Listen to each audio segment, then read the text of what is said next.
Vamos então aqui retomando o nosso estudo do livro Evolução em Dois Mundos, de André Luiz, psicografia do Chico e de Valdo Vieira.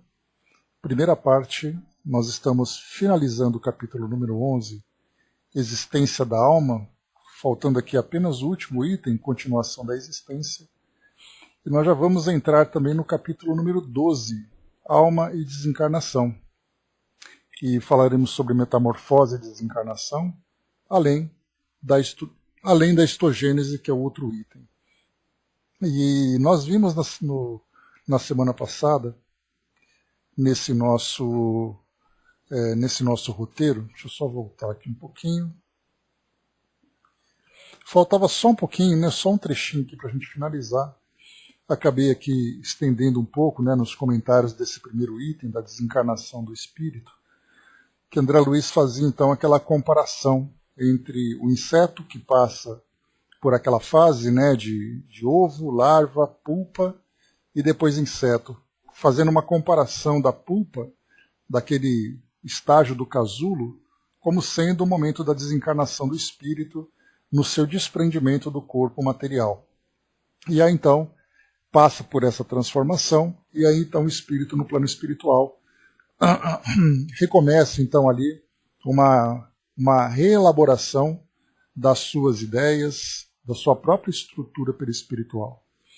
Então, desencarnação do espírito que nós vimos aqui. Depois então, só para finalizarmos, nesse continuação da existência, André Luiz coloca assim para nós: metamorfoseada, pois, não obstante o fenômeno da desencarnação, a personalidade humana continua, além túmulo, o estágio educativo que iniciou no berço, sem perder a própria identidade, somando consigo as experiências da vida carnal, da desencarnação e da metamorfose no plano extrafísico.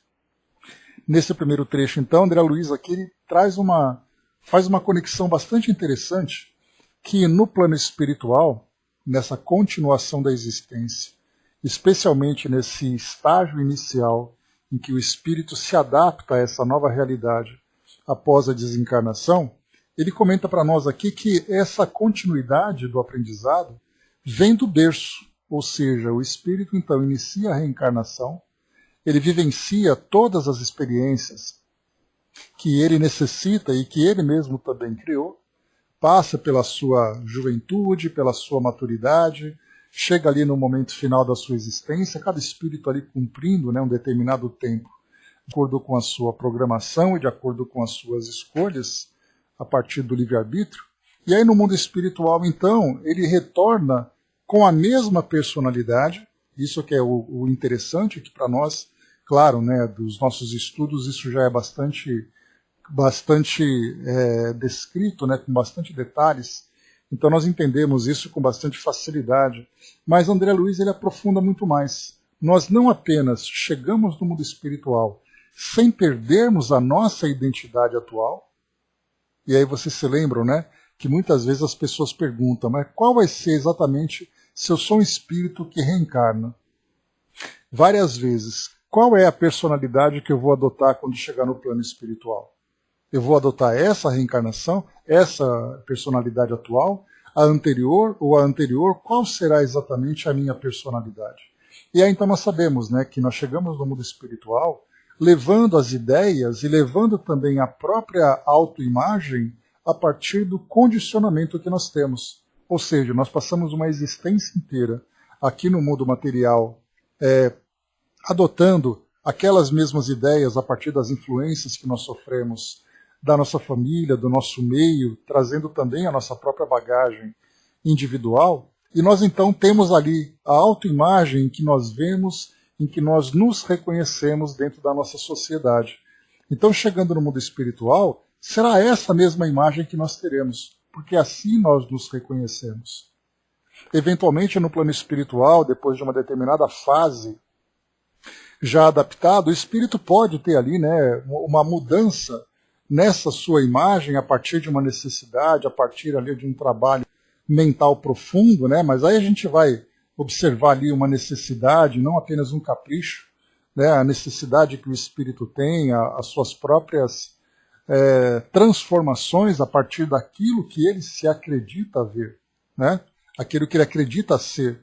Então ele vai se moldar de acordo com suas próprias crenças. Mas, de um modo geral, o espírito vai para o plano espiritual, então, sem perder a própria identidade, somando consigo as experiências da vida carnal, da desencarnação e da transformação, da metamorfose no plano extrafísico. Bom dia, Flávio.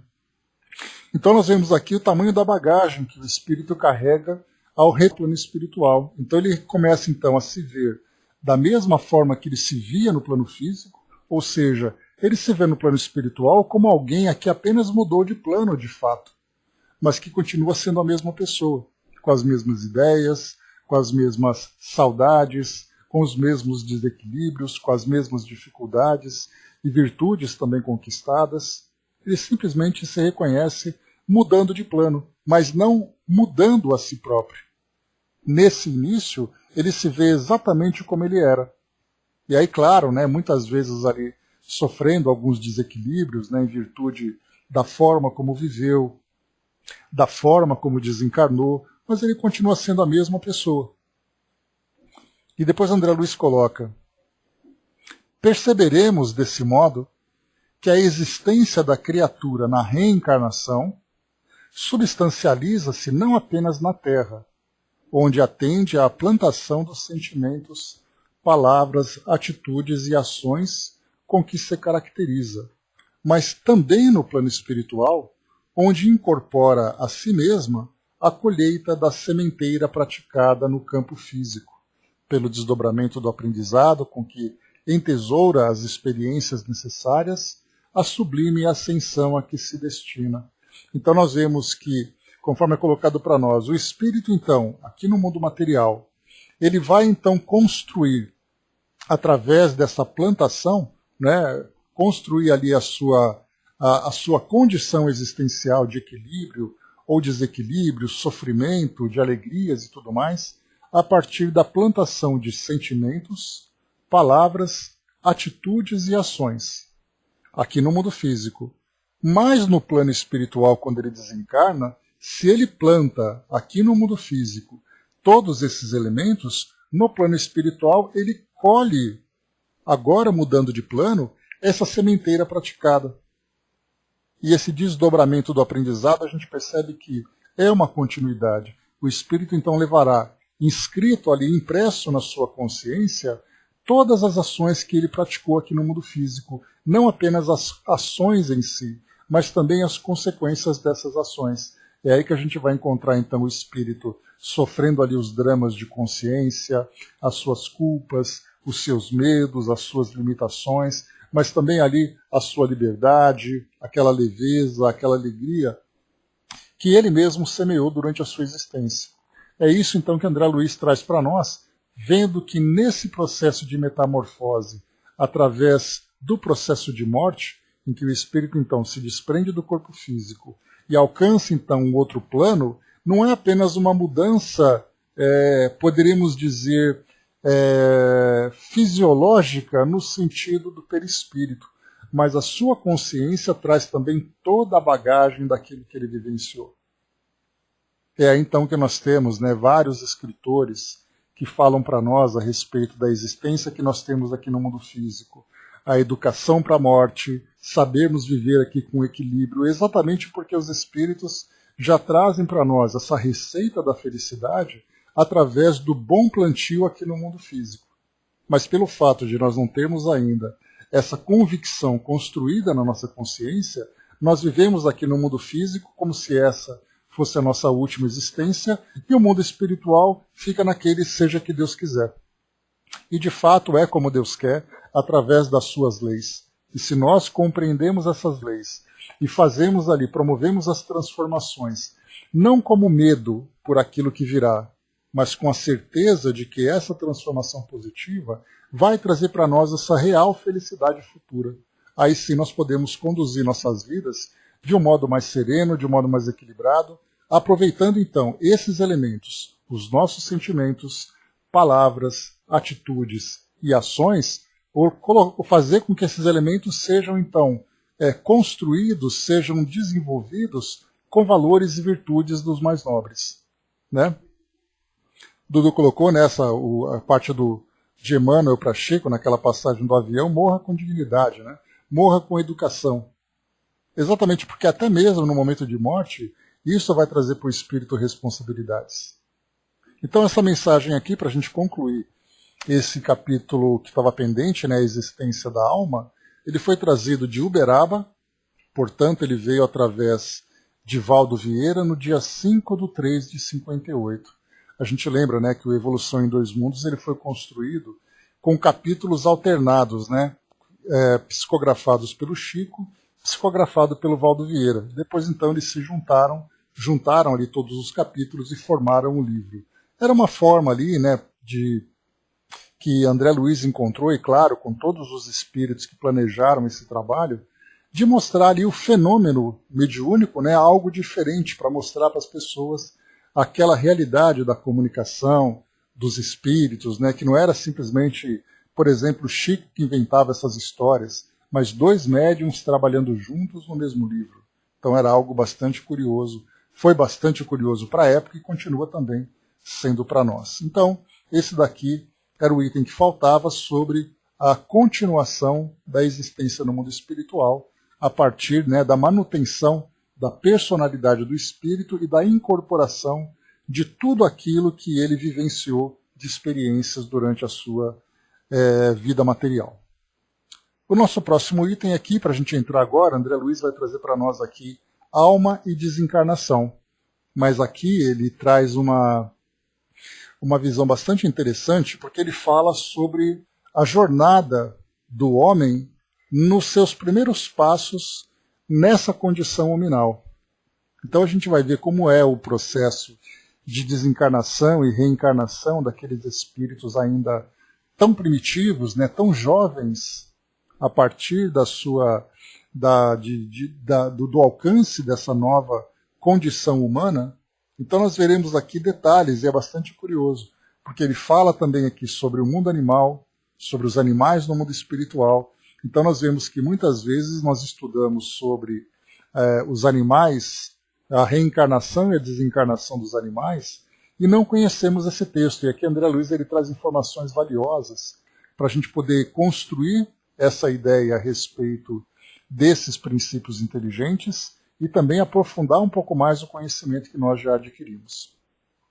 Então, o primeiro item, metamorfose e desencarnação. Dá a impressão de ser o mesmo tema anterior, né, mas ele traz aqui um conteúdo diferente. Vamos a ele. Então, alma e desencarnação, metamorfose e desencarnação é o nosso primeiro item.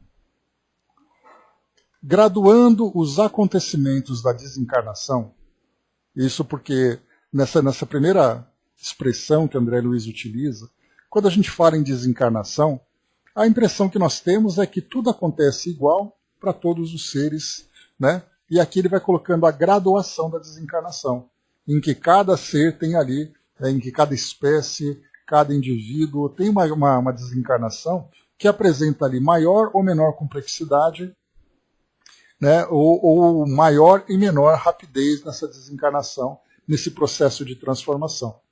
Então ele diz assim, graduando os acontecimentos da desencarnação, é importante recorrer ainda ao mundo dos insetos, para lembrar que, se existem aqueles de metamorfose total, ou seja, aqueles que passam por aquele processo, né, de ovos, larvas, pulpa e depois inseto, há aqueles, diz André Luiz, existem os de metamorfose incompleta, os hemimetábolos, cuja larva sai do ovo e se converte imediatamente no indivíduo, sem passar pela fase pulpal. A feição dos malófagos, né, desprovidos de asas, embora possuam aparelho bucal triturador. Esses malófagos são ali são insetos, né, no caso, por exemplo, de piolhos de aves. O André Luiz usa cada exemplo, né, para poder facilitar a nossa vida. Então ele vai lembrar aí de um inseto que existe na ave, e que ele passa por essa fase, né? Ele salta essa etapa de metamorfose dentro ali do casulo, mas ele vai direto, então, da condição de larva para a condição de inseto. Né? N metábolos, o Brás, né? Ou seja, né, se passa pela metamorfose de uma cabeça completa, de uma transformação completa, o N metábolo é aquele que passa por essa transformação de forma incompleta. Né? Então ele coloca esse exemplo dessas pulgas. O que ele quer dizer com isso? Apresentando características singulares no capítulo da transfiguração, em todas as ordens nas quais se subdividem, os insetos, de algum modo, exprimem, no desenvolvimento da metamorfose que lhes marca a existência, a escala de fenômenos que vige para a desencarnação dos seres de natureza superior. Ou seja, né, se nós temos no exemplo, na natureza desses insetos que passam por essas fases de desenvolvimento, André Luiz vai lembrar para nós aqui que na desencarnação dos seres de natureza superior, nós podemos fazer ali uma analogia, uma comparação, para vermos que existem etapas que as espécies vão vivenciando, até mesmo nesse processo de transformação.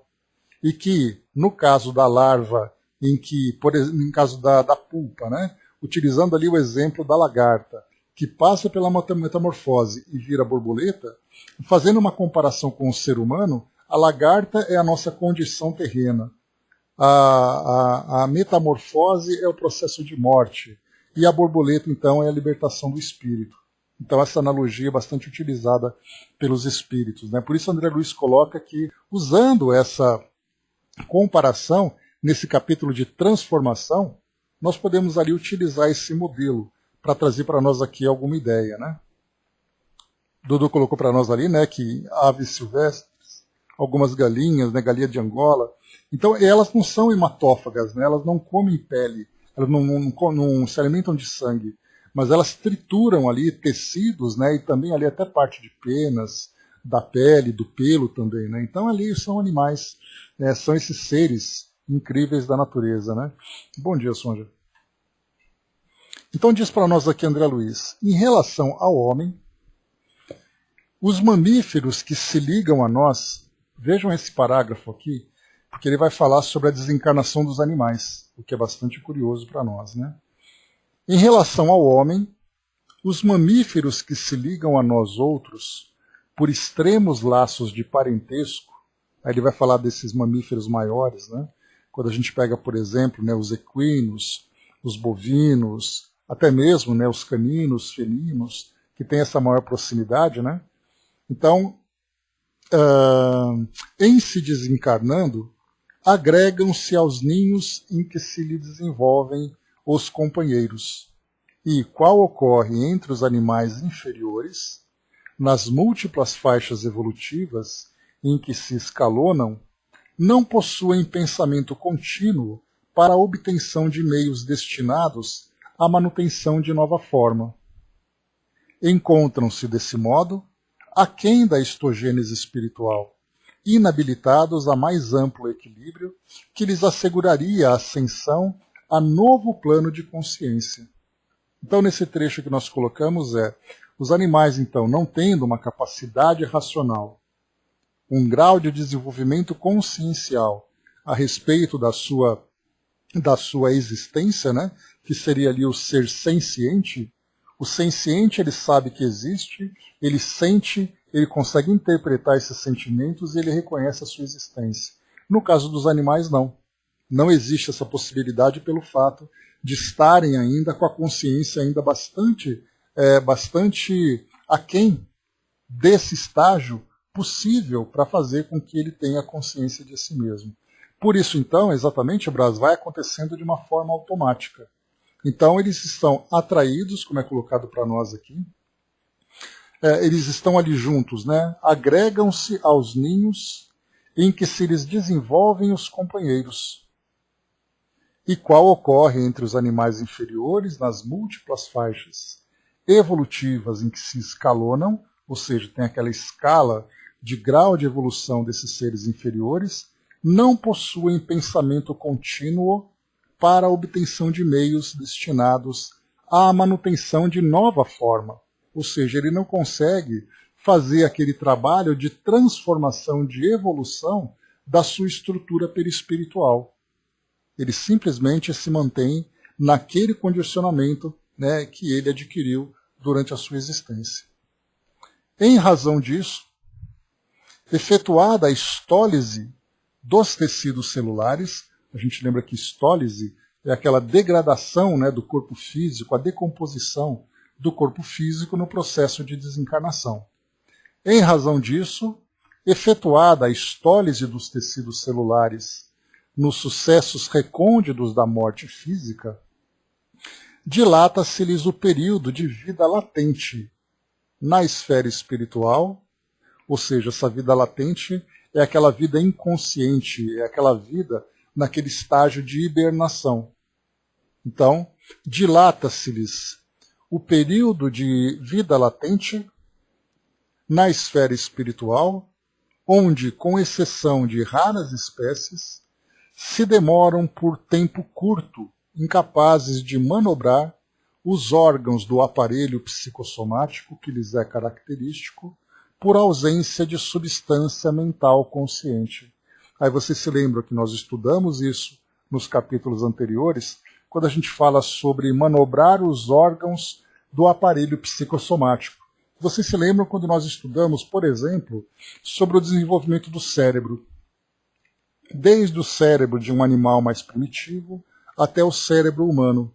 E aí nós falamos ali das várias comparações, né, da estrutura do cérebro, do tamanho, do seu volume, da sua estrutura neurológica, que permite ali um maior ou menor raciocínio.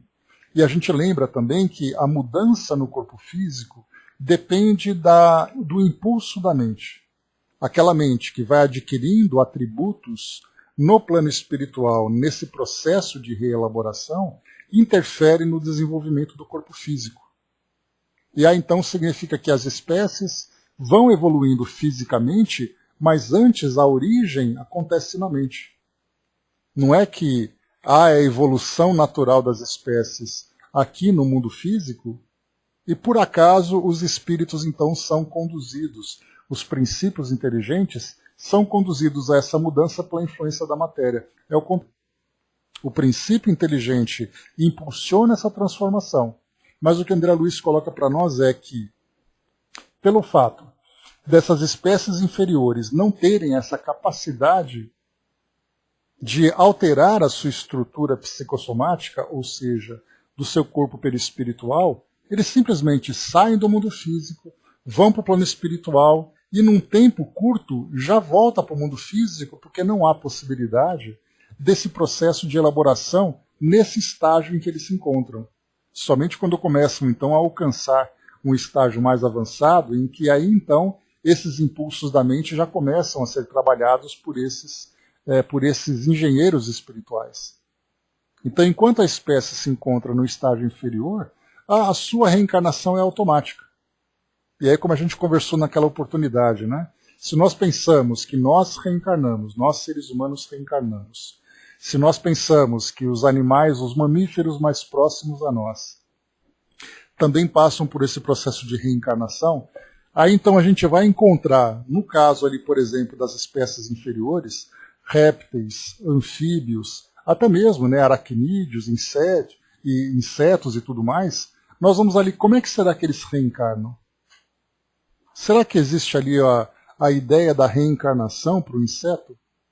Porque a gente lembra sempre, né, que se nós utilizamos o parâmetro do ser humano nesse processo, a gente vai voltando para estágios inferiores, percebendo que esses princípios inteligentes que André Luiz chama, mesmo que tenha ali uma consciência num estágio embrionário, vão passar por esse processo também de reelaboração. Não sei se poderíamos dizer, não sei se no plano espiritual existe ali um outro termo para substituir a ideia da reencarnação, mas a gente vê que o processo é o mesmo. O inseto que morre fisicamente, o princípio inteligente, o princípio espiritual que existe nele, vai para algum lugar e volta para a nova elaboração. E aí então são informações completamente longe do nosso alcance. Não porque ele seja muito complicado, mas é porque nós ainda não temos uma organização de estudos para adentrar nesse universo. Kardec mesmo, quando ele falava sobre os animais, ele falou de uma forma bastante superficial. E hoje, né, os estudiosos desse assunto, aqui no mundo físico, né, que são veterinários, zootecnistas, biólogos e tudo mais que fazem esses estudos, fazem baseados em citações de livros. Então vamos pegar, por exemplo, o livro de André Luiz, em que ele fala dos animais. Vamos pegar um outro livro que fala dos animais, mas não existe uma pesquisa direta feita com os espíritos, levando questões para poder desenvolver melhor esse assunto. Então por isso nós ficamos ainda nesse estágio um pouco mais superficial, ou pelo menos trabalhando com essas espécies mais evoluídas. O Dudu colocou, né, acredito que esse tipo de evolução não haja encarnação, mas possa haver a mesma espécie de evolução mutativa desse inseto. Não, mas a ideia, Dudu, o fato deles estarem aqui no mundo físico já é a encarnação.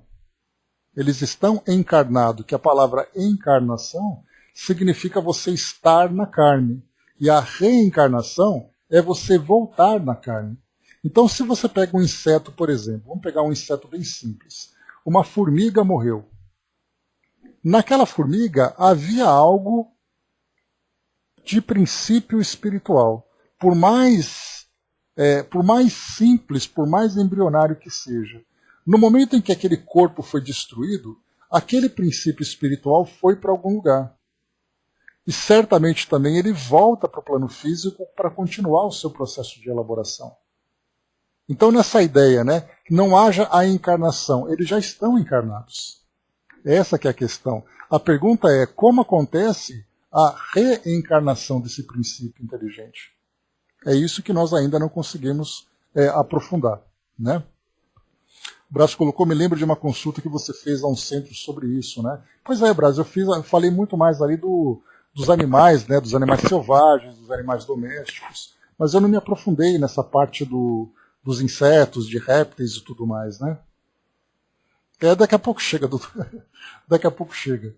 Então a gente tem ali, o princípio vital é uma coisa, a gente lembra que o princípio vital é aquilo que dá vida. Mas quando a gente fala sobre o princípio inteligente, nós já falamos de um outro elemento. O princípio vital, por exemplo, existe numa planta. Agora, o princípio inteligente já não existe numa planta. Esse é o detalhe que a gente vai fazendo ali a separação do que dá vida à matéria e o que dá ali um princípio inteligente da matéria. Vamos em frente, avançando. Em razão disso, como foi colocado aqui para nós, né, essas espécies inferiores, portanto, são incapazes de manobrar os órgãos do aparelho psicossomático. Portanto, existe ali uma reencarnação automática.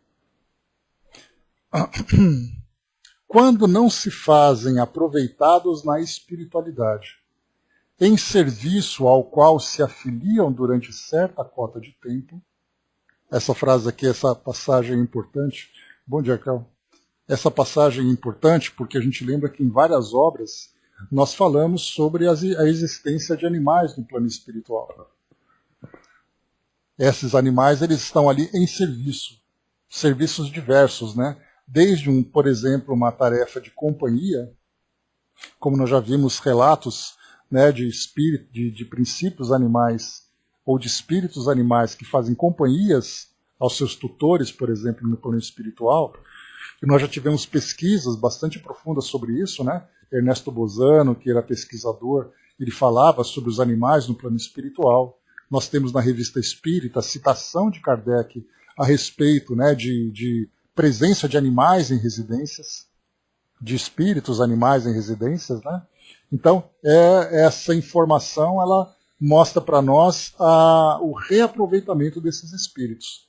Mas quando isso não acontece, portanto, caem quase sempre de imediato à morte do corpo carnal, em pesada letargia, semelhante à hibernação, acabando automaticamente atraídos para o campo genésico das famílias a que se ajustam, retomando o organismo com que se confiarão a nova etapa de experiência com os ascendentes do automatismo e do instinto que já lhe se fixaram no ser, e sofrendo naturalmente o preço hipotecável aos valores decisivos da evolução.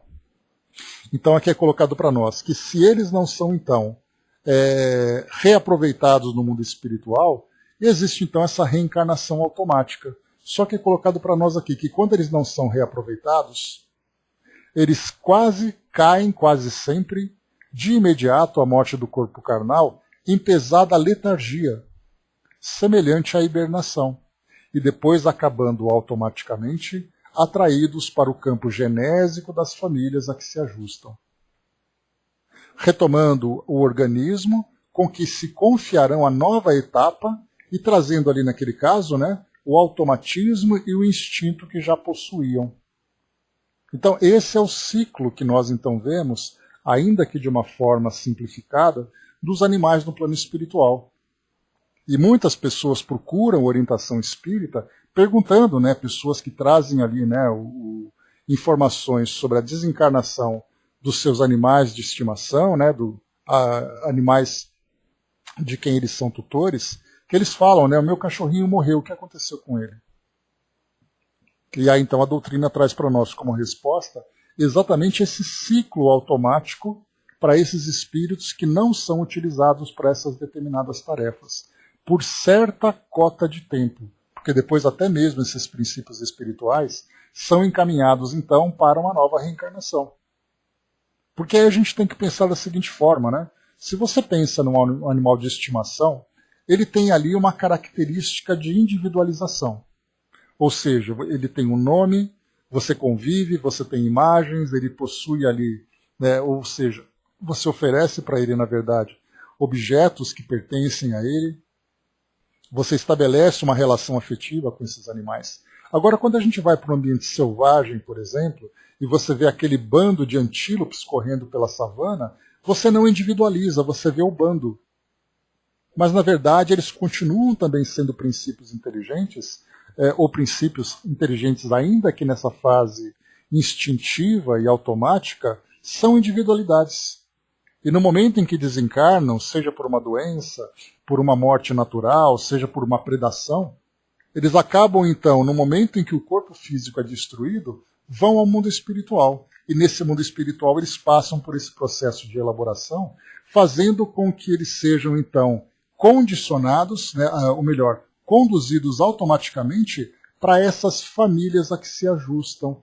Ou seja, uma espécie que desencarnou tende a retornar para aquela mesma espécie, até o momento em que existe ali um processo de transformação que nós não temos informações sobre isso. Então é interessante a gente ver como as coisas acontecem. De qualquer forma, no Livro dos Espíritos nós temos que os animais são conduzidos quase que imediatamente a uma reencarnação. Eu sempre lembro dela, Brás? A referência que a gente tem, inclusive quando essa informação saiu, quando vê essa psicografia, muitas pessoas criticaram, dizendo que não era possível, que os animais são conduzidos quase que automaticamente, ou seja, acabam então generalizando uma informação como se tudo isso acontecesse ao mesmo tempo. Para quem não conhece, a Tati ela é a filha da nossa amiga Rosana que desencarnou, e ela viajava de carro e a cachorrinha estava junto. E um acidente foi muito grave, e as duas desencarnaram. E em psicografias ela comentava que ela estava com o cachorrinho lá com ela. E aí então a pessoa falou, mas não é possível, isso deve ser uma forma pensamento, isso deve ser só uma ilusão, ou seja, é muito mais fácil a gente negar do que a gente compreender, do que a gente aceitar, aceitar esse novo processo. Mas aí a gente percebe que não é simplesmente ali a ideia de você generalizar acreditando que tudo acontece da mesma forma. Existem ali, cada princípio inteligente ele é conduzido de uma forma que é conveniente à sua evolução. A Sonja colocou lá em cima, os animais não têm consciência se estão encarnados ou desencarnados. Então, como eles evoluem? Através de um processo automático, como André Luiz já colocou para nós, né, nos capítulos anteriores, em que eles são conduzidos por inteligências superiores, Sonja. Né? Então eles são ali levados, né, a desenvolverem instintos, desenvolverem inteligências, desenvolverem emoções, porque a gente lembra, né, para quem convive com animal de estimação, sabe exatamente ali das emoções que ele possui. As emoções, a personalidade. Então eles são conduzidos por esses espíritos, mais uma vez, por processos que nós desconhecemos, mas que certamente, embora não tenham consciência disso, eles agem de uma forma automática. O Dudu colocou, nas minhas desdobradas, né, eu sempre vejo borboletas, outros insetos, nunca vi. Peixes nos lagos, mas esses micro-insetos nunca vi nessas colônias. Né? E olha que a claridade de visão é enorme, né? As cores são extremamente limpas e claras. Pois é, o detalhe é de que forma que isso acontece. Que acontece, não tenhamos dúvida. Porque o fato de você ter um princípio espiritual encarnado na condição de inseto, pelo fato de se encontrar ali numa forma de elaboração inicial desse processo, no momento em que você mata um inseto, aquele princípio vai para algum lugar e é reutilizado novamente. Provavelmente de uma forma muito mais rápida, de uma forma quase que automática, mas nós desconhecemos como isso se dá. Deixa eu ver aqui. No dia que a avisaram que ela teria que reencarnar, ela pediu uma moratória, né? Eles deixaram mais um pouco, né? Pois é, já não lembro desse fato, Brás, mas faz parte ali desses ajustes no plano espiritual. Lá em cima a Angelina colocou, né, as onças pintadas hoje na condição em que estão saindo do Pantanal, né? Então são, a gente pode colocar, né, nos abatedouros, nas selvas, na própria força da natureza, né, na relação entre predadores e caças, né, enfim, né, tudo isso vai mostrando para nós, né, os diversos processos que vão acontecendo de desencarnação. Além da histogênese. Histogênese, a gente lembra, né, a elaboração de novas células. Né? Então, através desse movimento incessante de palingesia, a gente tem palin, que significa novamente, né, e gesia, que é o nascimento. Então, esse processo incessante de novo nascimento. Através desse movimento incessante da palingenesia universal, o princípio inteligente incorpora a experiência que lhe é necessária, estagiando no plano físico e no plano extrafísico, recolhendo, como é justo, a orientação e o influxo das inteligências superiores em sua marcha laboriosa para mais elevadas aquisições. Né? Então, isso que eu coloquei para vocês agora há pouco, ô Sonja, que diz assim, né, que recolhendo, como é justo, a orientação e o influxo das inteligências superiores em sua marcha laboriosa. Então a gente vê ali a presença dos espíritos que trabalham no acompanhamento desse processo evolutivo, desses princípios inteligentes, que conduzem então essas massas por caminhos ali, né, que vão desenvolver instinto, sentimentos e a inteligência, cada espécie dentro do seu próprio ambiente. Pouco acima dessas mesmas bases, então a gente tem ali, né, os animais vivendo pouco acima dessas bases, ou seja, as espécies que estão acima dos animais, vamos encontrar o homem infraprimitivo. Se nós temos o homem primitivo, que é considerado ali os homens, né, da pré-história, os seres humanos no primeiro estágio evolutivo, os infraprimitivos não são homens ainda, mas são hominídeos. São aquelas espécies que são reconhecidas através dos fósseis que são encontrados. Vai com Deus, Namoni. Então, aquelas espécies, né, naquele espaço entre os primatas e os homens.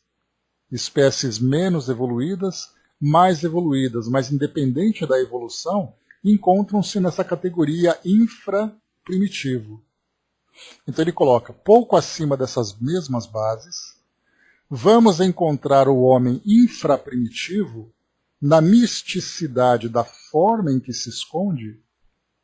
Então, essa misticidade fala daquelas formas muito diferentes que hoje nós não conhecemos. É uma coisa muito mística para nós, né?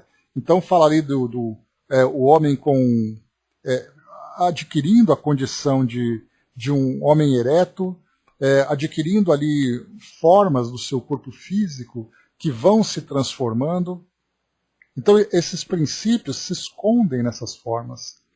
Quando ele é, então, surpreendido no fenômeno da morte, ante a glória da vida, como criança tenra e deslumbrada à frente da paisagem maravilhosa, cuja grandeza nem de leve pode ainda compreender.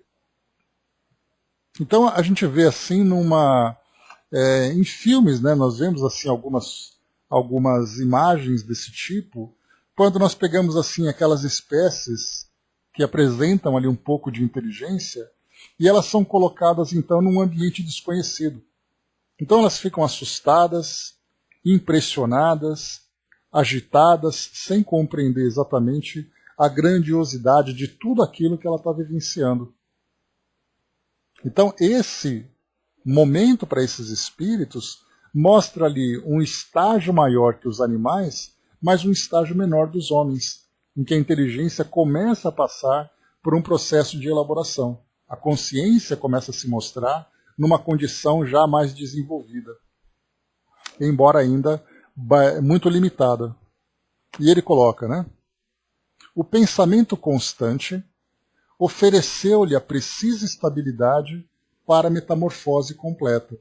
E aí então a gente lembra, como André Luiz colocou anteriormente, né, que quando o homem começa então a dar estímulo à sua imaginação, ele começa a desenvolver o pensamento. Porque por mais fantasiosa que sejam suas ideias, o que vale não é o conteúdo, mas é o processo em si. E nesse momento em que essas inteligências começam a esboçar esse estímulo criativo da imaginação, é aí que as inteligências superiores começam a agir. Começam então a enviar ali ideias, começam a enviar intuições, começam a estimular, porque eles já começam a apresentar uma capacidade de absorver essas imagens. É aquele momento em que a gente pensa, né, que esses animais nessa condição esses homens, né, nessa condição infraprimitiva, é quando eles param, começam ali a olhar para o fogo, ou começam ali a olhar para uma caça, começam a olhar um para o outro, olha para a paisagem, olha para o céu, e começa a imaginar. Mesmo que seja ali uma imaginação completamente limitada e restrita à sua condição. Mas o processo criativo já começa a se desenvolver. E é nesse momento, então, que a inteligência começa a ganhar ali novos impulsos. E por isso ele coloca, né, o pensamento constante, esse processo de dar asas à imaginação, na verdade é um processo de elaboração do pensamento. E quando ele alcança, então, esse pensamento constante agora, porque se nós, no mundo animal, nós vemos ali que os animais pensam, embora de uma forma restrita, às suas necessidades imediatas, já nessa condição pré-humana, o pensamento já é constante e já é mais profundo, entrando no campo da imaginação, entrando no campo dos sonhos, entrando no campo da razão, mesmo que seja uma razão primitiva. Pela persistência e consistência das ideias, adquiriu o poder de integrar-se mentalmente, para além da histogênese, em seu corpo espiritual. Ou seja, não é apenas aquele automatismo de chegar no plano espiritual, ele já começa também a trabalhar na elaboração desse corpo espiritual. E ele coloca, arrebatando-o com a alavanca da própria vontade, que a indagação e o trabalho enriqueceram para o seu novo estado individual. Então a gente vê ali que, se nós podemos imaginar assim um gráfico, em que nós temos uma linha constante que vai ali da esquerda para a direita, quando chega nessa fase pré-humana, ele já começa a levantar já começa a fazer uma curva ascendente até alcançar o topo.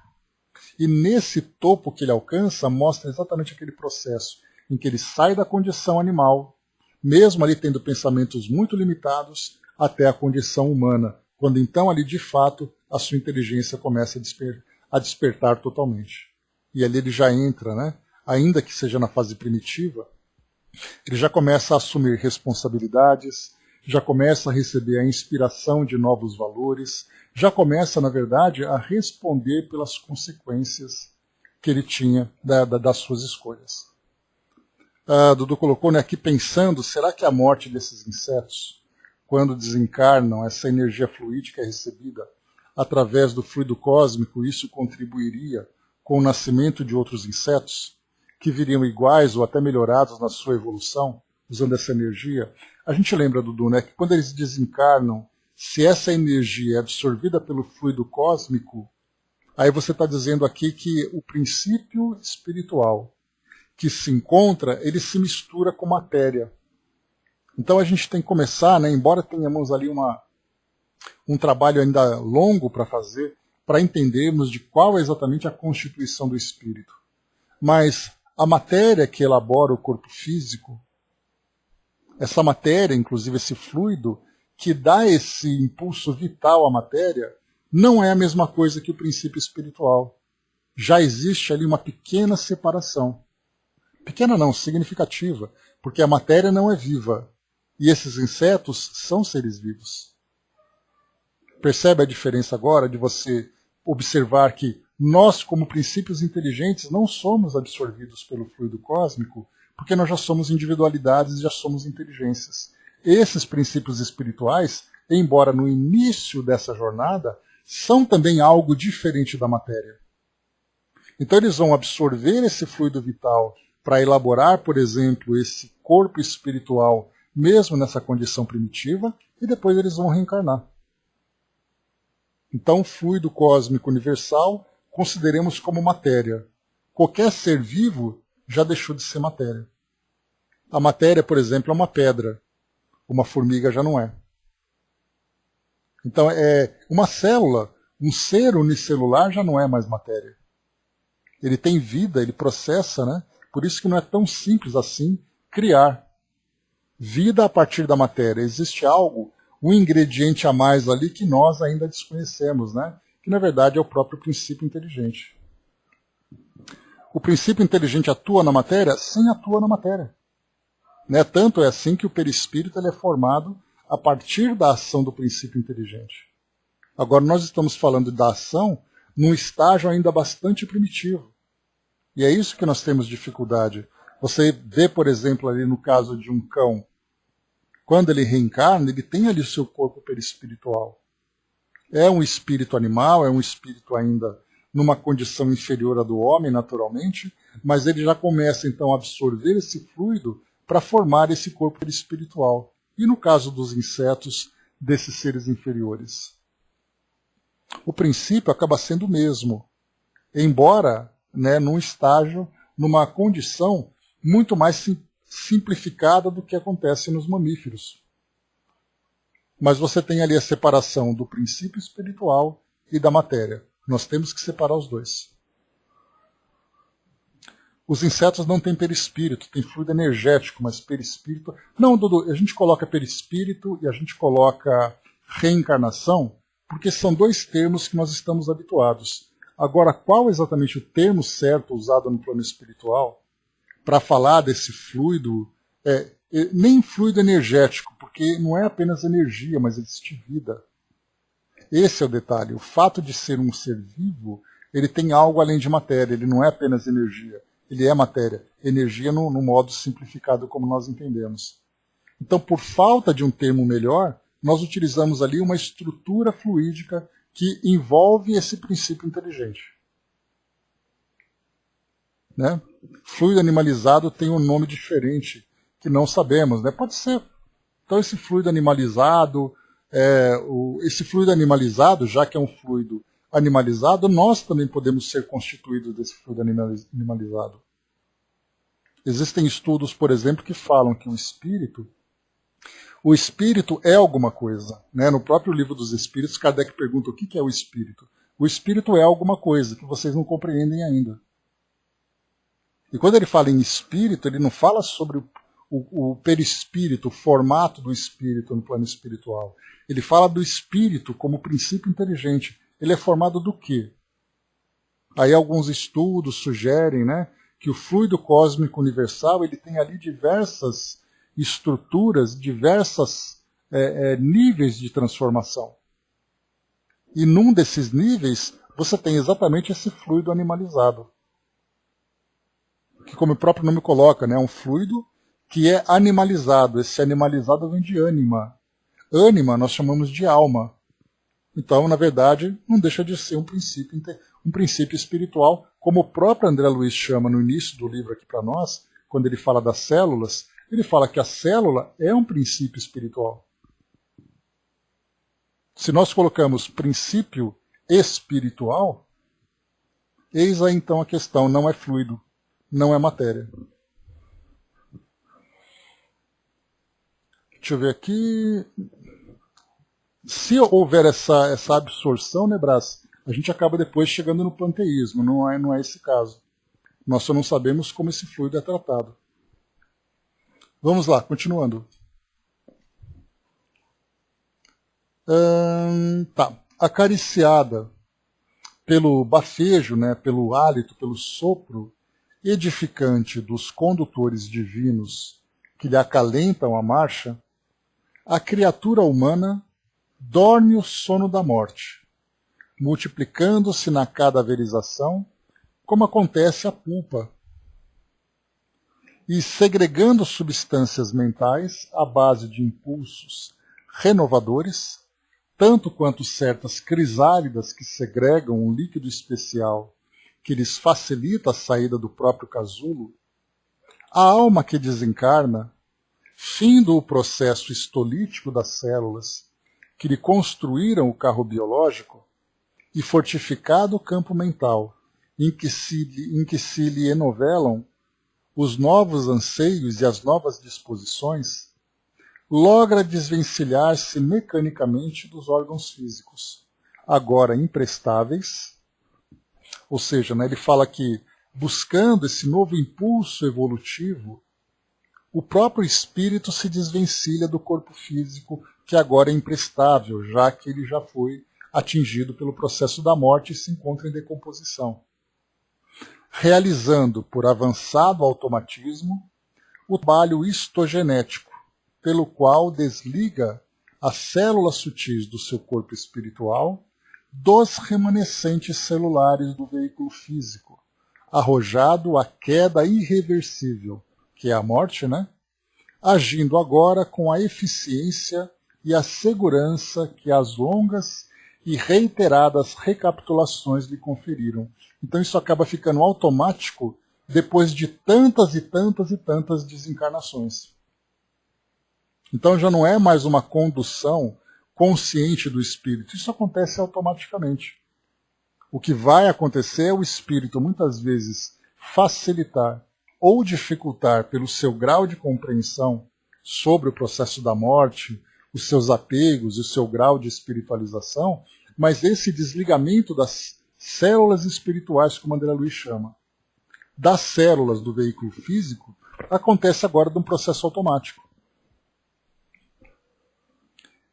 O selvagem desencarnado. Agora um outro trecho também interessante.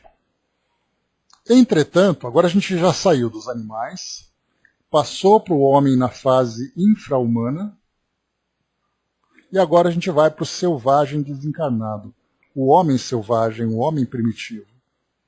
Então, no homem primitivo, nós vamos entender a estrutura perispiritual complexa e completa, um grau de inteligência mais evoluído, um grau de emoções e sentimentos também mais desenvolvido, a consciência já começando a despertar de uma forma mais plena, a influência espiritual que ele já recebe de uma forma mais direta, porque a sua imaginação já começa a dar asas ao desenvolvimento do pensamento.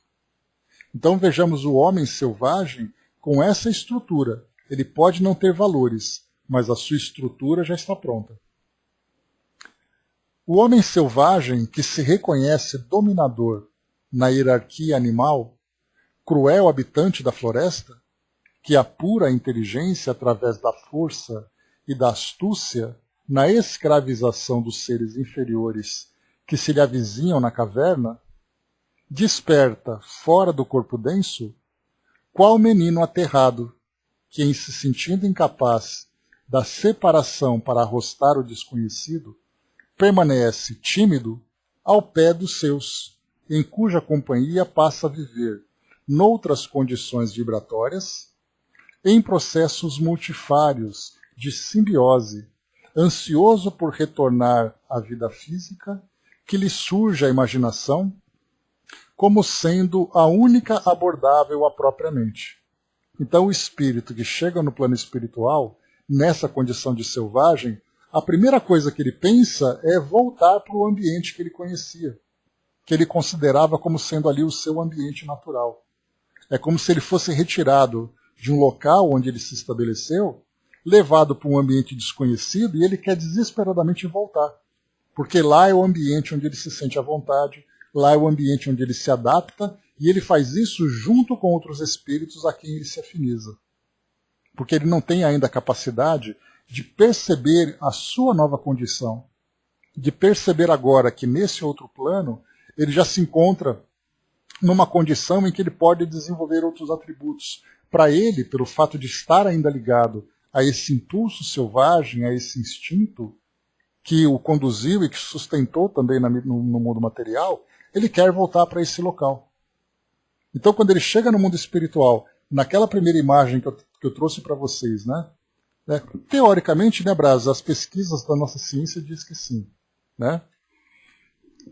Então, naquela imagem inicial que eu trouxe para vocês, né, aqueles hominídeos que chegam num ambiente estranho e ficam desesperados, assustados, encolhidos, olhando para cima, para o lado, tentando ouvir, tentando cheirar, conhecer aquele ambiente novo, esse homem selvagem ele se comporta de uma forma semelhante, só que agora de um modo mais racional.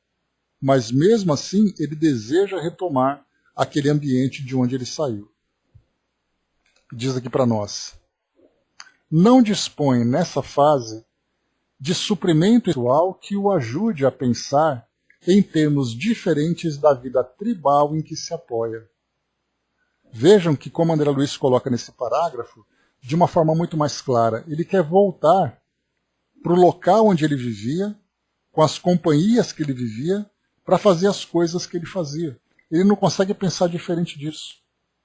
Na nossa condição atual, nós que temos esse entendimento que a doutrina espírita passa sobre a realidade espiritual, nós chegamos no mundo espiritual e nós começamos então a observar quais são as possibilidades que nós temos na condição de espíritos, em termos de aprendizado, em termos de evolução. Aqueles espíritos que voltam, que desejam ansiosamente retornar para o mundo material, trazem ali motivações que caracterizam desequilíbrio e não consciência. Porque ou o espírito volta por culpa, por medo, por apego, por vício, por tendência. Mas o espírito consciente, sabendo que a sua realidade é espiritual, que o mundo físico é para ele um ambiente de dificuldades, de lutas e de muitas vezes sofrimento, ele deseja expandir ali as suas capacidades no próprio plano espiritual. Mas para aquele princípio que não tem essa consciência, tudo o que ele quer é voltar para onde ele estava. A gente vê filmes, por exemplo, de crianças selvagens, por exemplo, né? Aquelas crianças selvagens que são encontradas, né, em locais onde onde se perderam ou foram abandonadas e tudo mais. Aí são levadas então para uma universidade, para um centro de pesquisa, para um hospital, qualquer lugar. A primeira coisa que ela quer é voltar para onde ela estava, porque aquele ambiente para ela é um ambiente hostil, é um ambiente ameaçador. Então ela quer retomar a sua vida natural, aquela rotina, né? Então a gente pega ali filmes, por exemplo, ou desenhos como Mowgli, como Tarzan, retratam bastante essa imagem. Porque estão habituados àquela rotina, mesmo ali com os perigos da selva, sabem lidar com tudo isso. Aí volta num ambiente civilizado, onde eles têm que fazer tudo diferente, tudo que eles querem é voltar para aquele local.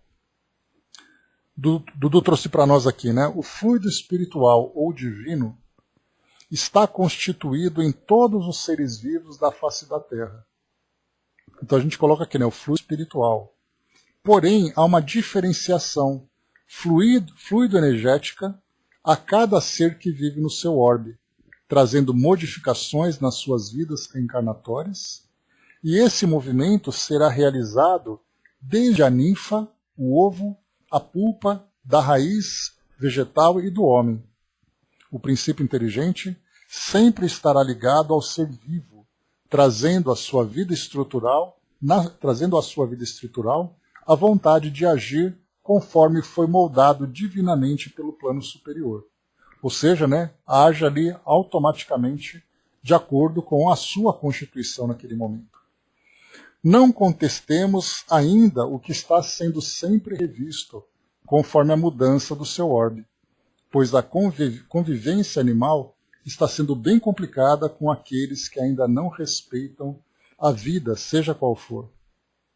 O desrespeito à vida, seja inseta ou não, é um temor enorme ao seu planeta, que já molda modificações na sua vida geral, como um planeta que precisa melhorar ainda muito na educação de seus moradores, né? E nos tempos atuais nós temos visto isso, né, lamentavelmente, né, de uma forma bastante impactante para nós. Né? Pegou? Mas essa é a realidade, né, Dudu? A gente aprende aquilo que é certo sem esconder a realidade. Porque mostra exatamente isso, né, o que nós estamos vendo hoje, nesse período em que nós estamos passando agora, em termos de meio ambiente, de tragédias naturais, de tragédias provocadas pelos homens, né? A gente vê assim o tamanho da agressão que nós estamos praticando. E isso vai ter o seu preço.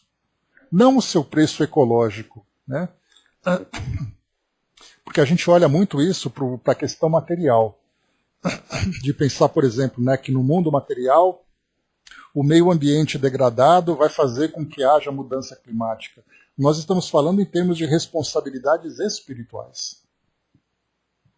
Porque aí sim a gente vai ter ali o respeito à vida, como foi colocado para nós. Né? Então, eu comentei até ontem isso aqui em casa, numa conversa que a gente estava tendo, e eu dizia assim, né, que nós estamos passando por pandemias e tragédias naturais. Se nós não aprendermos depois disso tudo, só mesmo o apocalipse, né? Porque é tudo tão claro e tem nos afetado de uma forma tão agressiva que não há como a gente dizer agora que não sabia, que não está percebendo o que tem que ser feito. Né? Então, os avisos estão aí para nós, atingindo todos igualmente, independente de credo, raça, geografia, intelecto, condição social.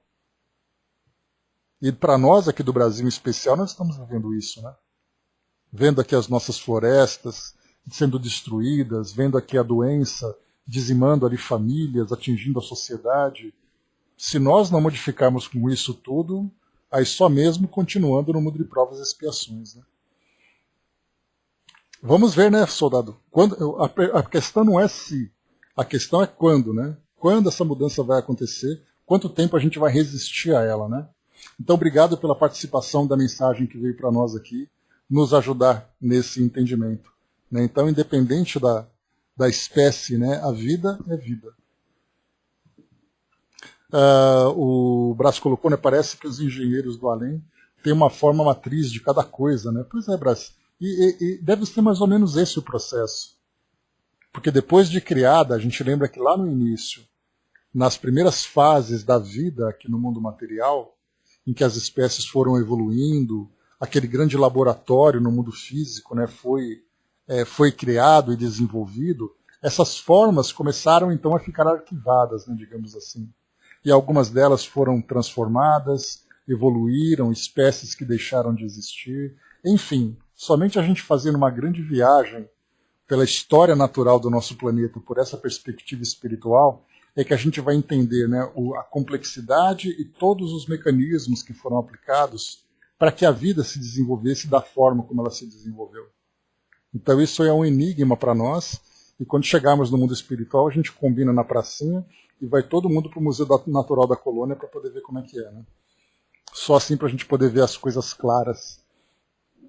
Então, diz aqui para nós, né, como eu dizia para vocês, que esse princípio, né, André colocou aqui embaixo, né, estou tão desanimada com o comportamento humano que um apocalipse ainda vai ser pouco. Né? Talvez só criando uma nova espécie. O que a gente tem que pensar, Andréia, é uma coisa que eu penso bastante também, é que a gente tem que pensar não na responsabilidade coletiva, a gente tem que pensar na responsabilidade individual. Porque nós olhamos para o coletivos como se todo mundo estivesse no mesmo nível e todo mundo tivesse a mesma responsabilidade. E, na verdade, o coletivo ele é formado pelas individualidades. Então nós temos que nos preocupar com o nosso crescimento individual.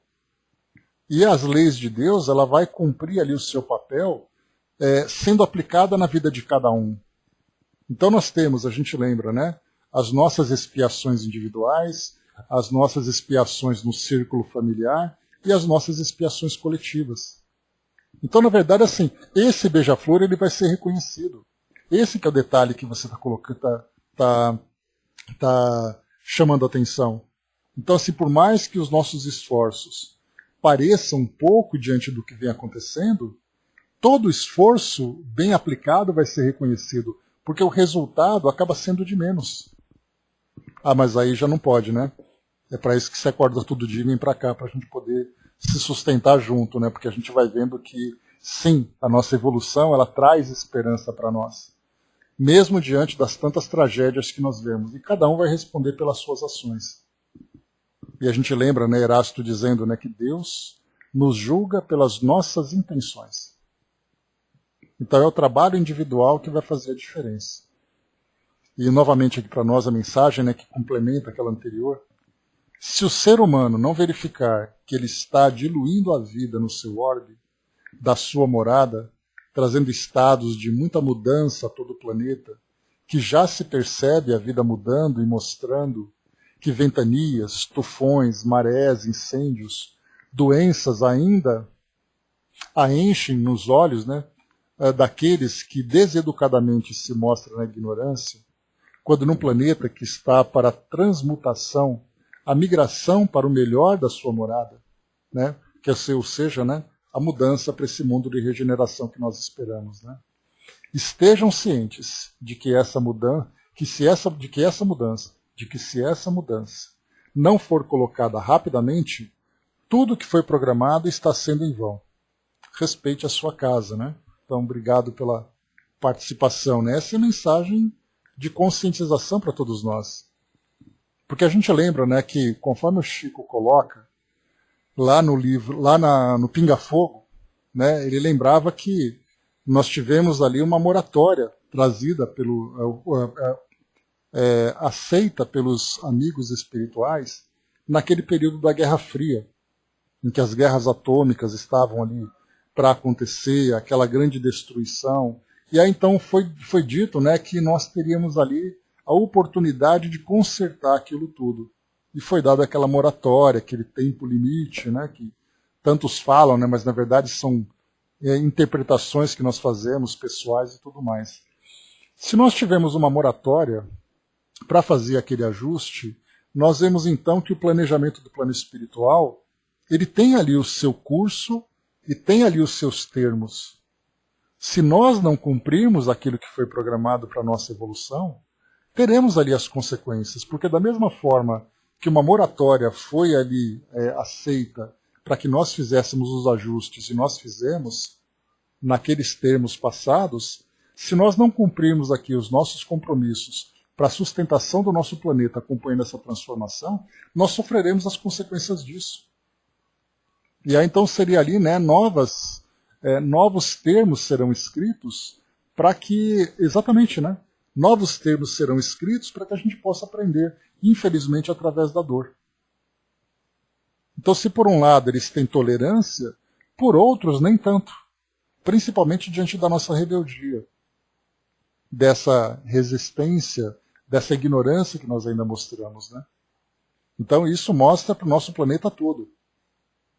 E aí a gente lembra, né? Cada um ali faz a sua parte dentro do que é possível. Só para finalizarmos, né?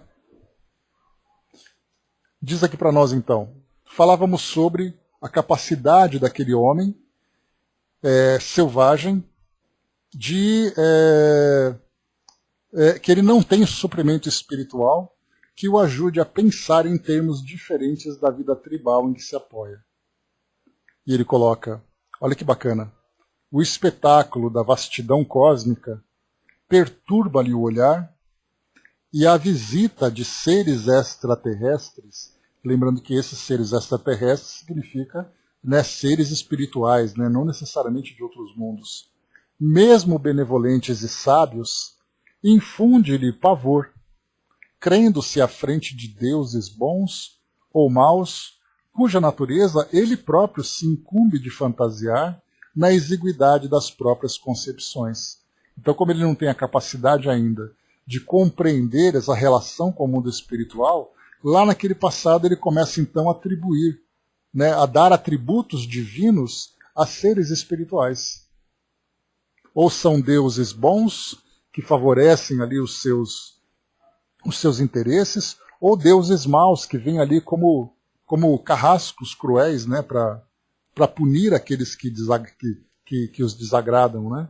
Então a gente vê assim que esse homem selvagem no plano espiritual, quando ele olha para cima e ele vê todo esse espetáculo, ele começa a ficar incomodado, porque ele está acostumado com aquela rotina de sobrevivência naquele ambiente que lhe é familiar. Por isso, então, essa vida tribal ainda se encontra muito, muito forte na sua consciência. Essa imagem está impressa de uma forma muito profunda. Ele não é capaz de pensar com independência. Ele depende da vida em coletividade, mesmo já alcançando a condição hominal. E aí vai fechando para nós. Acuado na choça, onde a morte lhe furtou o veículo físico, respira a atmosfera morna em que se acasalam os seus herdeiros do sangue, para somente ausentar-se do reduto doméstico quando a família se afasta, instada por duras necessidades de subsistência e de asilo. Ou seja, o homem continua ligado aos seres familiares pelo fato do apego que ele tem com eles. E ali então, quando, por serem nômades, eles se deslocam daquele local onde ele vivia, é como se ele ficasse sozinho e a família fosse embora. E o homem primitivo que desencarnou, suspirando pelo devotamento dos pais e notadamente pelo carinho do colo materno, expulso do vaso fisiológico, não tem outro pensamento senão voltar. Voltar ao convívio revitalizante daqueles que lhe usam a linguagem e lhe comungam os interesses. Então, quando ele desencarna, mais uma vez, a primeira coisa que ele quer é voltar. Porque ele não tem ainda condições de agir de uma forma independente e longe de um ambiente onde ele vive em função dos seus instintos e da sua inteligência primitiva.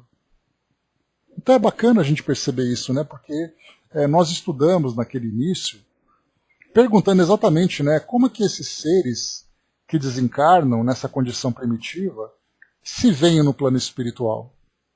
Será que eles têm ali um tempo de evolução? Será que eles têm ali um estágio de desenvolvimento? Será que eles se adaptam ao mundo espiritual? E a resposta vem agora. Não, não se adaptam. Tudo que eles querem é voltar para continuar vivendo naquela condição de selvagem.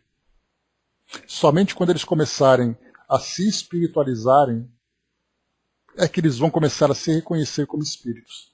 Enquanto eles se verem como animais, vivendo entre animais, eles continuarão almejando sempre essa terra, aquele ambiente onde eles então viveram aquela etapa evolutiva. E aí, com o passar do tempo, através de processos, né, contínuos e repetitivos, ele vai então agora, com sua consciência já mais desenvolvida, assimilando esse novo entendimento. Porque não apenas a sua inteligência se desenvolve, mas também a própria influência que ele recebe do plano espiritual acaba sendo agora maior. E aí então ele vai mostrando novos atributos, novos valores, nova compreensão, e aí então ele vai se desapegando cada vez mais do mundo material e se aproximando do mundo espiritual. E mesmo nós, depois de milhares de encarnações, ou seja, incontáveis experiências de idas e vindas, nós ainda temos dificuldades de nos apegarmos no mundo físico. Quantos espíritos desencarnam e querem desesperadamente voltar para retomar suas posses, para retomar ali com as suas convivências, no ambiente onde ele se sentia familiarizado. Isso acontecia com o homem primitivo. E agora, quando nós começamos então a passar por esse processo de educação do espírito, é que a gente começa a ver o plano espiritual como o nosso ambiente verdadeiro. E o plano físico apenas como um ambiente ali temporário de desenvolvimento e de evolução. Então, meus amigos, é isso. O nosso próximo item, no nosso próximo encontro, monodeísmo e reencarnação. A gente lembra que o monodeísmo é aquela ideia única que o espírito tem. Ou seja, né, por exemplo, se ver como um ser selvagem. Ele só se enxerga dessa forma. Portanto, a sua reencarnação vai oferecer para ele apenas aquilo que ele acha que precisa nessa condição de ser selvagem. Mas a gente depois vai aprofundar um pouco mais esse tema. Nós temos então nesse capítulo, mais uma vez, né, que trata da alma e da desencarnação, diz aqui para nós, o próximo então, mais uma vez, né, monodeísmo e reencarnação, forma carnal, desencarnação natural, revisão das experiências, lei de causa e efeito. Então esses são os itens que nós vamos estudar no decorrer aqui dos nossos próximos encontros. Dudu colocou para nós, né, o mundo extraterreno já percebe isso tudo no planeta e já se prepara para mostrar a sua presença aqui, onde já vemos muitos por aqui viajando em volta e até aqui dentro da nossa casa. Né? Então, de fato, esse processo, né, de mundo de provas e expiações para mundo de regeneração, que seria um processo natural, ele começa agora a ser modificado em alguns detalhes para que o plano espiritual se faça agora mais presente, mais contundente entre nós. Porque por nossa conta a gente só se vê como seres materiais e como se nós tivéssemos aqui, né, uma única existência nesse nosso orbe.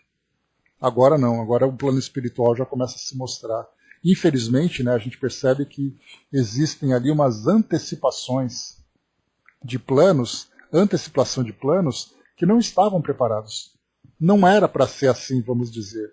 O processo era para ser natural. Mas nós entramos numa fase agora em que nós estamos complicando esse processo. Portanto, né, para medidas desesperadas, para situações desesperadas, medidas desesperadas. Né? Assim diz o ditado. O soldado colocou, né, animais tão naturais no mundo espiritual, né, isso depende, né, isso mesmo. Muitos são chamados, poucos os escolhidos. E aí vem exatamente a nossa conscientização, né, das nossas ações. O Braz lembrou aqui, né, eles reclamam que o terráqueo ainda não pode usar a telepatia devido ao nível de educação do pensamento. E é fácil, né? E é isso mesmo, né, Braz? Se nós dessemos asa aos nossos pensamentos, certamente nós causaríamos ali um grande estrago na influência que nós exercemos uns sobre os outros. O soldado colocou que doutrinariamente hominais são considerados superiores em relação aos animais, né? Porém, vejo todos como os iguais. Né? Em termos de princípio, não doutrinariamente, mas como princípio inteligente, claro que o hominal ele